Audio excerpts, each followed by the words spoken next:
Good afternoon.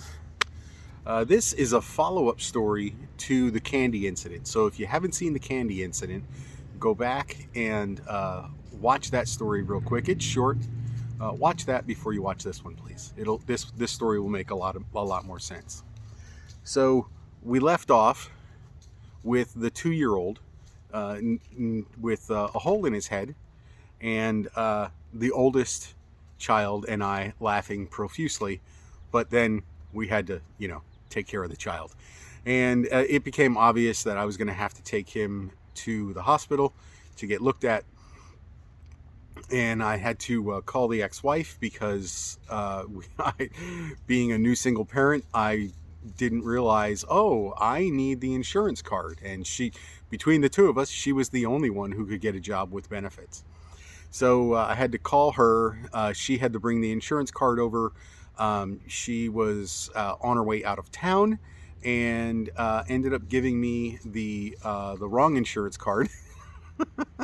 It was the card she gave me was for prescriptions, not for medical care.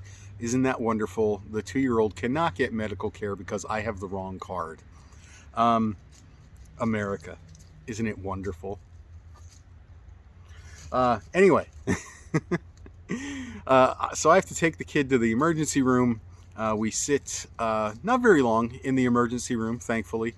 And we go in, get it looked at, and the physician says he's going to need some staples. And I said, not stitches? And they said, no, we don't really do that anymore. Staples are better. I said, okay. And the physician's assistant is new. I think they're still in training. I'm not sure. They might not have been. But he says, okay, hold his head still. And I was like, what? Okay. And I'm holding the baby's head still. And the physician's assistant goes clang, clang with a staple gun. And the kid starts shaking and crying, and I'm holding him and wanting to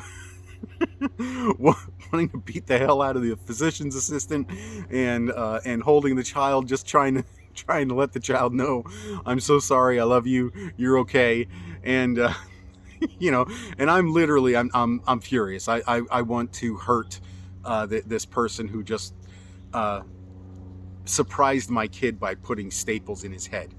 And the kid has a much better solution. He stops crying enough to turn around, look at the guy, and say, "You go away."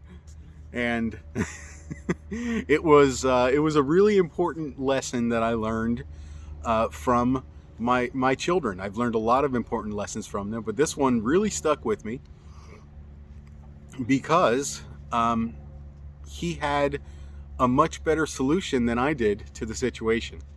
His solution was, you're causing me pain.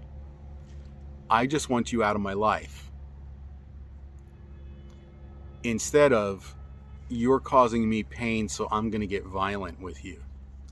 And it is obviously that attitude of mine was a testament to the family that I grew up in, the neighborhood that I grew up in, as well as the country I grew up in.